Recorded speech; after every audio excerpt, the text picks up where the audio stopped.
Kathy Gruber, Fire and Earth, giving you the keys to unlock your limitless potential.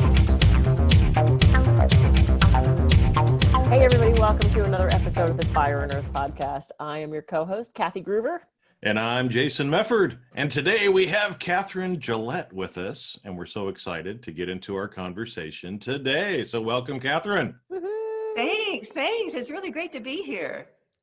So why don't you tell our listeners and viewers a little bit about yourself, about what you do. I can't wait because I was just on your show and very excited. So I'm the creator of the Hero Method. And what that's all about is helping entrepreneurs find the words to talk and write about what they do in a way that, as I put it, gets a wow instead of a huh. Mm-hmm. Too many times, or too many entrepreneurs really have trouble talking and writing about what they do in a way that really grabs their audience's attention and gets them, leaning forward and saying, "Oh, that's interesting. Tell me more." Which, after all, initially is all we really need to do. We need them to be interested and intrigued and want to know more, and then that authentic conversation can begin, whether it's in person or on the web. That's really what we need to do. So the Hero Method does that all the way from the initial introduction all the way to loyal customer. It's about staying connected with them in an authentic human-to-human connection rather than marketing communication. And it uses the hidden powers of story to do that. So those are the kind of the unique things about the Hero Method. All right. I love this, especially in this day and age where we are trapped in our homes, we are trapped on Zoom. This has become communication. This has become that relationship.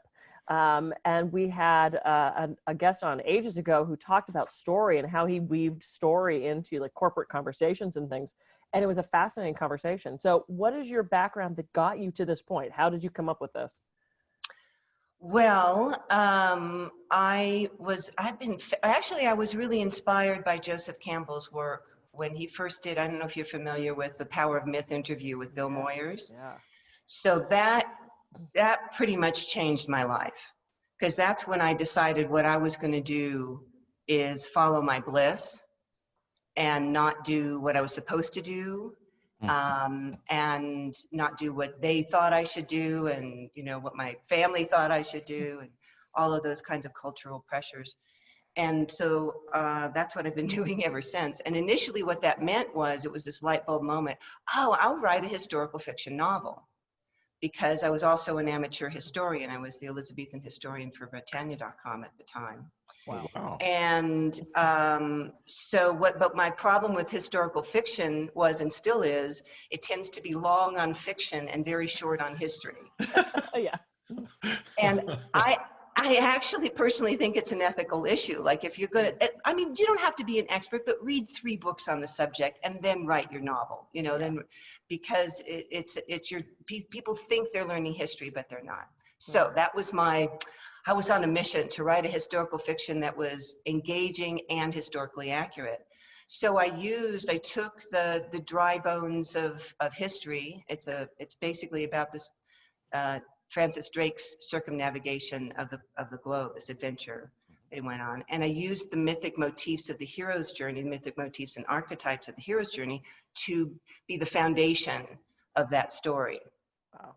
So the only fictional character in the book is the hero who goes on this adventure. So we meet Drake and everybody and have this adventure through his eyes.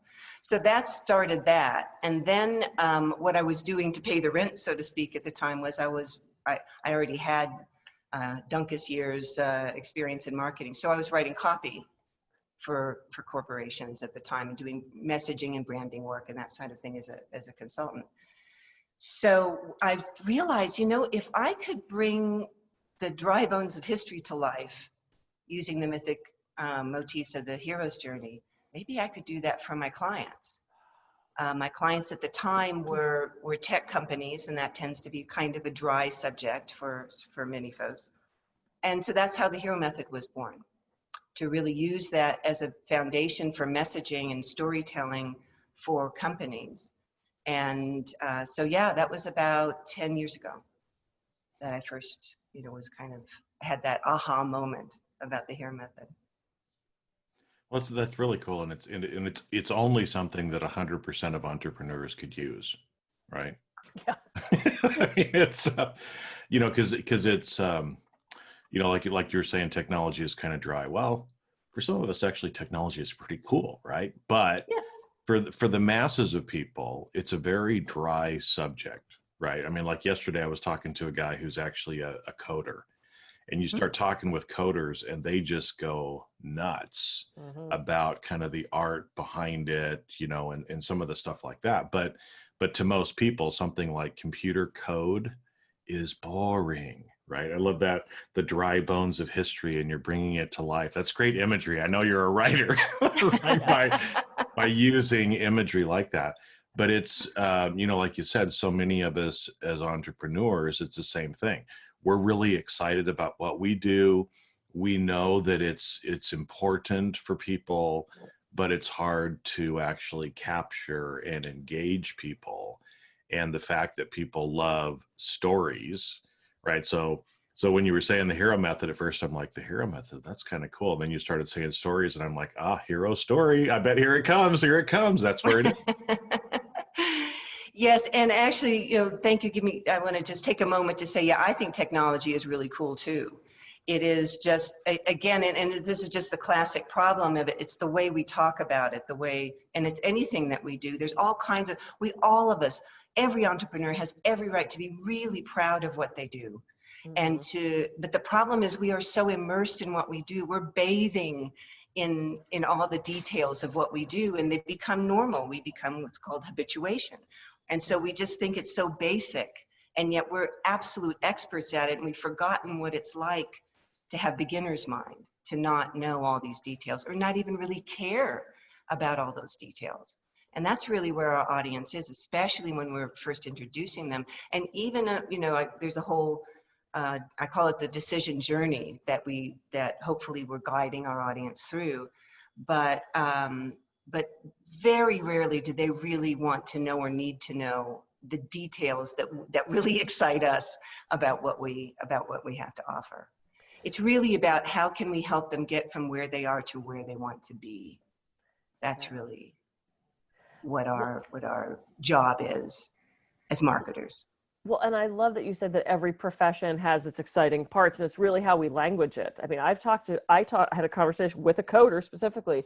I don't know how to code. I don't do math. I turn my computer on. That's as far as it goes.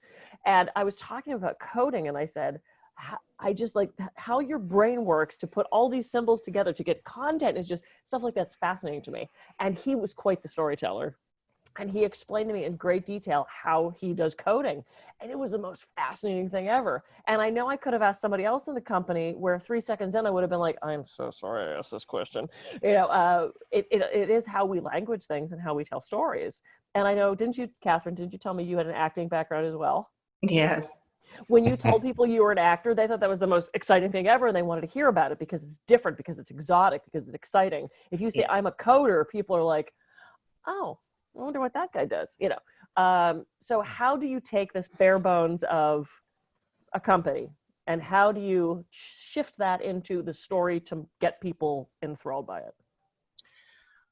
Well, the most important thing is that we need to let go of the belief, and it's reinforced all over the place, and it's in best practices marketing, that we are the hero, that our product is the hero, that our solution is the hero.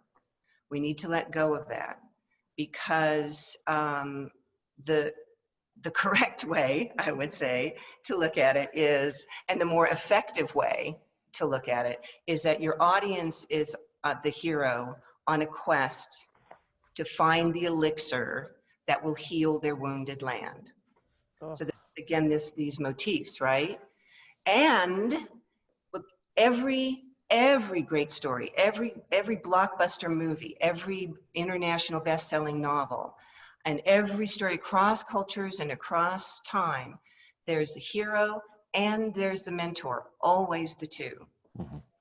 So your audience is the hero, you are mentor. You are Obi-Wan Kenobi to your audience's Luke Skywalker, who needs to learn how to use the Force, which is the elixir, in order to master the force in order to make that million to one shot and make their world a better place, right? So it's this really important mental shift that needs to be made, that when we realize we are our audience's mentor, offering them helpful insight and advice at every step of their journey, all of a sudden everything changes. And so what we need to tell them changes, because it isn't the story about our product. Right. It's their story. I call it the story of transformation. It's about what's the story actually is about how we help them get from where they are, from their wounded land. I call it the wounded land. How we help them get from the wounded land to the healed land. That's the story that's important. It's not the story of our product and how it came to be. And oh boy, right? We see pages and pages of the history of the product, the About Us page on websites, That's where, yeah. So that's not what's important. What's important, the About Us page should be about that story of transformation. What we're about is helping transform, take you on a journey of transformation from, again, where you are to what you're already wanting and needing and yearning for. We understand that. And then we can take you there and then even beyond that. Because very often what your audience is wanting and needing and yearning for is just kind of even the beginning of what all of us have to offer. But that's where we need to connect with them. We need to connect with them based on where they are in their journey, not where we think they need to be.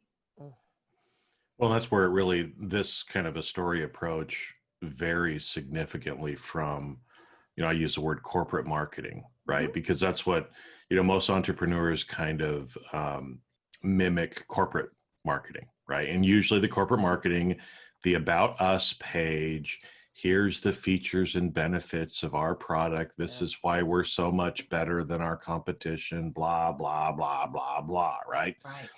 And for most people, again, it's like, well, I really don't give a shit about the features and benefits. I'm trying to find this elixir to heal my wounded land. Where is it, right? And it shifts the focus from being about us to being about the client or the customer. Right. Absolutely. Because when you're focusing on the hero and you talked about, there's always a hero. The hero is your customer, right? There's always the mentor, the Yoda, the Obi-Wan Kenobi, whoever it is, right? That's helping the hero along. But there's also some other pieces to it as well, right? There's got to be the villain. You've got to have the shadow. Some the Darth Vader, the Lord Sith, anybody. Mm-hmm.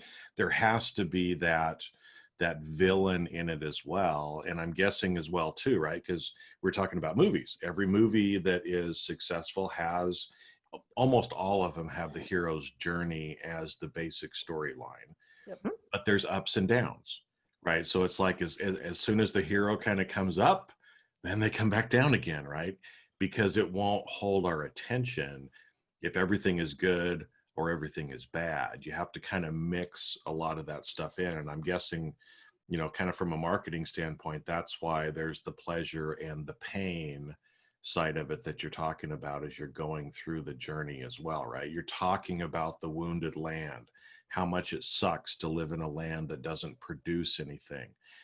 And then you start talking about the benefits. How would it be if you could find an elixir that would, heal your land and you would have bountiful harvests after that point? I'm trying to use imagery too, right? Good, nice. Yeah. We can kind of geek out on this, right? I mean, sure, already I've been writing down. I'm like, oh damn, that's good alliteration. I like that. You're amazing. Jason forever is going to be talking about his bountiful land. Bountiful lands as I lord over my province. Oh God. Yeah. Anyway, but there we go. There it is. That tells you there would be some. Jason. Yep. But I think that's kind of what you're talking about, right, Kathryn? So I mean, how would maybe can you give kind of an example of, we've talked about the theory, but how would a business owner, an entrepreneur, maybe actually kind of put this into practice for them, right? Well, you know what I can do? I can actually give you an example. Yeah. Can I actually read an example? Oh, I'd love that. Yeah. Okay, cool. So we're going to compare best practices marketing and hero method approach, okay? So what I'm going to read first is, this is a person who learned the HERO method and wrote this. They own a yoga studio, and they wrote them themselves. Not one of these words is mine. This is all them writing it themselves. Tired of overcrowded classes that leave you feeling frustrated, bored, or injured? It doesn't have to be that way. Imagine yoga that makes you feel safe, strong, accomplished, and relaxed. Your experience begins before you get to the front door. You enter an oasis of palm trees, plants, and a flowing fountain.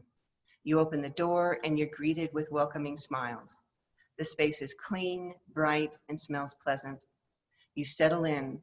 You hear your instructor's voice. The rest of the world falls away. You indulge in your me time for the day. You enjoy the challenge of your class. The personalized direction you receive is priceless. You know you are staying safe and you feel stronger, more confident each week. After class, you re-enter the day anew. You're refreshed with a sense of accomplishment and calm. Welcome to the Slow Body Experience. We'd love for you to feel this way too. Give us a call, 555-123-4567, and we'll help you get started. Okay, now, just notice how you felt when you were taking that in. Now notice this. This is really pretty good copy using the best practices, features, advantages, benefits approach. This is a different yoga studio, and this is their postcard. Our city's Yoga Alliance School was born out of the passion to share wellness. We believe in the integration of your physical, mental, and spiritual health to help you achieve the optimal state of well-being and balance. This is how we created your yoga classes and spa treatments. Our city's premier yoga and spa center, we are an oasis for relaxation and rejuvenation. The center is a place to play, explore, discover, and find your balance. We are a warm environment, often literally, and feature a variety of daily classes, male and female changing rooms with showers, a fresh juice bar, and a spacious classroom where you'll find a wealth of new friends and self-awareness. Which yoga studio would you want to go to? The first one. Yeah. And I don't like yoga. And you don't like yoga, but you want to go there. And I'm going to go there. They're giving you an experience. Exactly. Well, and I was going to say, because as you were talking before you gave the examples, I'm thinking, when I was doing massage, it was, I offer deep tissue and trigger point to help you with your sports injuries and da-da-da-da-da. So rather than talking about what I offer, ask say what they're going to get from it. You're going to walk out with your muscles relaxed and your worries and cares swept away and da-da, so it's like, oh, okay. Yeah. Well, and as you were reading it too, I was noticing how many times the second one used the word we, you, we.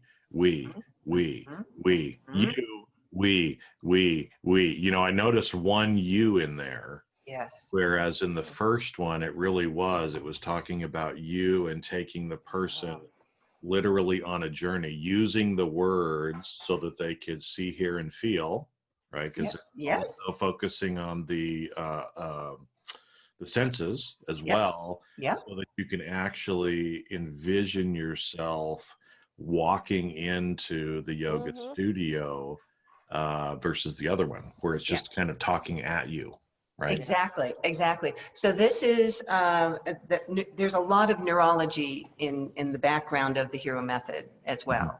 And so this is actually it's one of the most powerful things, and this is one of the things your listeners can take away. This is one of the most powerful things you can do to, I like to say, inspire rather than persuade, and heaven forbid, don't even go into manipulation. But to inspire your audience, there's called mental simulations. And so what neurologists know is that when I tell a story, when you were listening to that, neurons were firing in your head as if it was happening to you. Mm-hmm. It literally is. The experience is being simulated. And when we have this, trust me, months from now, you're going to remember this postcard copy. Yeah. Because you've had the experience. When we have the experience, it's not just reading and words coming in and going out. It's actually an experience. And when we have that experience, it's incredibly powerful. That's probably the most powerful thing we can do, is create an experience with our content, not share information. Right. Well, and then the other thing that inspires the business owner to do is make sure they actually give you that experience. Because Yes. I'm thinking, if you show up and there's no palm trees and there's a trash can and there's a homeless guy and there's puke you got to step over, and then the receptionist is like, "Welcome to your What story you want to appointment." get? You want to tell that story. You're like, "Oh, that's the postcard was so wrong," So keeping you come on for your yoga class. She's smoking and there's like, It's like the mom from Thrill Mama from the train or something. I'll be your yoga instructor for the day. right, yeah. Hand on now. My boyfriend just did a slow turn to see what in the world I was doing. It's keeping you accountable for giving them a good experience and making sure that you're living up to that journey after the marketing. Because you can get them in the studio and then they go, yeah, that's not right. So that's fabulous. It's going past the marketing then. Absolutely. Well, this is one of the aspects of it, is that it brings up the question, what is the elixir? I mean, here's the details of the elixir. Yeah. And so the elixir is, is it, somebody's basement, next to a garbage dump, or is it this, have we created this, really lovely, peaceful place? What is the elixir? Yeah. And I have an idea for a yoga studio now. a basement near a garbage dump? Yeah. It's like trash yoga. Smells bad. Are you tired of those nice places that smell good? We call it hot. It's hot and stinky yoga. Hot and stinky yoga. I love it. Stinky I love yoga. it. Hot and stinky yoga. Yeah, It'd be my very new good. business. And only in the summer in like New York, where So the you got weather's just hot the and rats horrible. and everything too. Yeah. It's like goat yoga, but we use rats.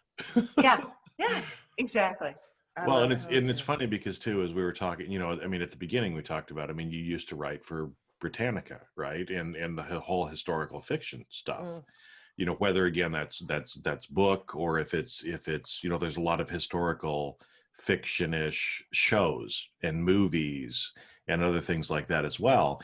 And why people are, I was one of those nerds that actually read the encyclopedias, when I was a kid. You were too, yeah, I know. But so many people, they do get their history lesson by reading historical novels, by watching these movies or TV series about historical events, because it's a more enjoyable way for people usually to be able to consume and get the information, right? And so just the same thing, it's a much more enjoyable way for them to read one of these, hero method advertisements, the wrong word, but marketing piece. Yes. Right. Much more enjoyable for them to do that. It's that experiential that you're talking about. And again, if they feel good after going through that experience, I'm guessing they're going to feel good towards your whatever it is that you're selling as well. Right. Absolutely. That's a really, really, really good point, Jason, because basically the summary of the point I'm going to make is every buy is an emotional buy. Yeah. We are not rational decision makers. We really aren't. Human beings just simply aren't. There's no research that shows we make decisions based on, logic. It is about how do we feel about this product? How do we feel? This is why people stand in line to go read, if there was another Harry Potter book coming out, man, people would line up around the block, right? Same thing with, I don't know, the latest Star Wars, right? It's just like, people line up around the block to go see that again and again. And this is all because of how they feel about it. And also because, oh, by the way, those stories are also very much the hero's journey stories, very much based on that. Yeah. So but it's the emotional connection to the gadget, the next Apple thing, right? It's, people line up because there's an emotional connection to the company that Apple has very carefully developed, that emotional relationship with their audience. Absolutely. Well, I think what you said, that an emotional or every buy is an emotional buy. That's an important thing that people need to get through their head, because I've actually there's a lot of empirical evidence, actual scientific research to prove that point as well. That 6 to 7 seconds before we actually consciously make a decision, it's already gone off in the back of our brain and our subconscious. Yeah. And there's been several studies that kind of back that up, that it's always, It's an emotion that causes us to make a decision, and we make the decision subconsciously before we ever even recognize it consciously. So the Right, more that and you can bring the emotion into it, right, the better. Because people are going to use emotion to make decisions. Absolutely. And then I think the thing that makes us believe that we're rational is what happens. It's called confirmation bias. Yep. So what we'll do is we'll find the facts to support the emotional decision. And we'll say, oh, I just made a very smart choice because, this isn't this. But so our own brain fools us into thinking, what a good boy am I? And I'm so rational and I'm so smart, but actually it was an emotional decision. Yeah. I've had people come up to me after my talks and I set out all my books and they go, oh, this was the greatest talk. I want one of every book. I'm not going to read them, but I have to have them. And I'm like, okay. I mean, I'm not going to be like, no, now you said you weren't going to read them. So I don't want to make that say, but it's true. People get excited about, I've done that too. You stand in line, you get signed by the author, and then you get home and you go, I gotta read Did this. I do that? Add it to the stack of books that hold my computer up high enough. So I know, Kathryn, people can work with you individually. I also know you have an amazing book. So tell us about the amazing book. So the amazing book is available on Amazon, and just go and search out the Hero Method. And they've got two versions, one's for tech companies and one's for small businesses. And if you're a Prime member, you can get the Kindle version free. So that's a cool deal. What else did I want to say about that? No, that's, I knew what I wanted to say. So the yoga postcard that we liked, that was written by somebody who read the book, never worked with me personally. Just read the book and then she did it. Yeah. So that's how effective the book is. It'll actually teach you how to write content like that. Well, and I think it's an important thing too, right? For everybody, because I'm an Amazon Prime member, so I'm gonna go download it too, right? Hey, nice. Wish I could give you a few dollars for it. So send me your PayPal account or something. I don't know. The point is, the reason that yoga studio owner got value from the book is he or she actually sat down and implemented what you were telling them. Right. So that's an important thing. We can read all the books that we want to, but if you don't actually take action and try to do it, try to incorporate what you're learning into what you're doing, then, it's as good as all of those books that we buy and have the author sign and they just sit on the shelf or hold up our computer. So you've actually got to, Kathryn's giving you good stuff, folks. Now you got to actually go out and try to start implementing it. Well, and like anything, it's like you can join the gym, you still have to go. You can sign up for some dating service, you still have to swipe. It's like it is about that taking action. And we have so many phenomenal guests on where, I don't know about you, Jason, but I've actually put some of their practices into motion. And being that I'm kind of in the midst of launching my coaching practice, I know what I'm doing after the show is I'm getting the book because I need to make sure that my copy sounds like that journey, that sounds like that story, because that's who I am anyway. So Kathryn. Yeah, I think it's a really good fit for you. It's a natural fit for you. I think too, the other thing I just want to say is that a lot of entrepreneurs procrastinate about marketing because I do feel that, it just feels uncomfortable and icky, like putting ourselves as a hero doesn't feel right. And what I've found in working with entrepreneurs is when you switch that role and now you're a mentor and now you're writing from that point of view, and now all of a sudden the writing is flowing because that actually feels like a true and natural relationship now. With the audience, rather than saying, hey, look at me, I'm so great. It's like, hey, look at you on your journey. Aren't you great? And here's like this way that I can help you, in the next step and the next step. So it changes the relationship. So it changes the way you feel about doing marketing and about writing marketing. Yeah. I'd like to offer your audience a gift as well. Yes. We love gifts. And it ties into, I've got a little visual here. It ties into what we were just talking about. It's called the Decision Journey. Can you see this? Yep. Is this working there? So this is the Wounded Land, and this is the Quest, and this is the Elixir, and this is the Mastery, and that's the Healed Land. So this is their journey briefly. And so this is the hero's journey, their decision journey, and this is you as mentor over here. And so what I've created an ebook that I would love to share with your audience, and it basically takes you through this to create the marketing framework that will actually reach out, what are you going to do to reach out to your audience and guide them through their quest and into mastering your elixir and becoming long-term loyal customers. So it's a book that'll take them step by step through actually creating, I call it, it's maybe your sales funnel, but it's their decision journey. So it's about how to create a marketing plan, a marketing framework that will guide your audience through their decision journey. So all they have to do is go to www.thehero-method.com/decision journey, and they can get that gift.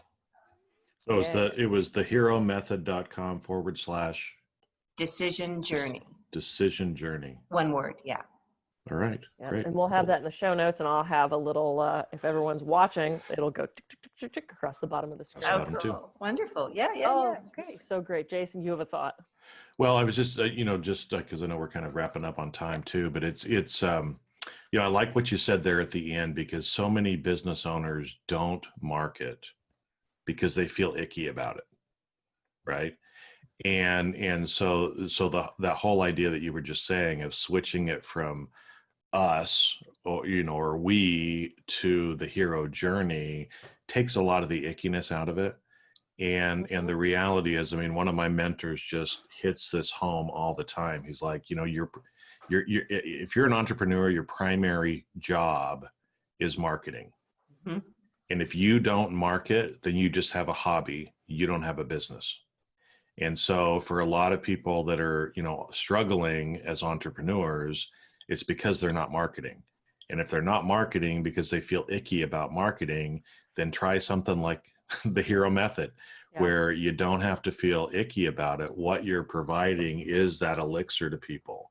And people are looking for that because they do have the wounded land that needs to be healed, right? And so if what you have can help them, you're actually doing them a disservice by not telling them the elixir exists, right? Yeah, absolutely. And the other thing about this that's really interesting, and this has been proven over and over again and it's really measurable, is when you actually use the Hero Method. You can see it in that example. You use the Hero Method and you don't have to sell. Yeah. People just, you're just going to go to that yoga studio. People are just going to start showing up, and over, like people will write their web content, and all of a sudden this website that used to just kind of sit in the ether getting crickets, people are calling them now because of what they've read on the website. So it actually does a lot of the selling for you, because you're creating that authentic connection, you're creating that emotional connection, you're helping them feel good. Even, whatever that was, that emotion, you were feeling good when you were reading that.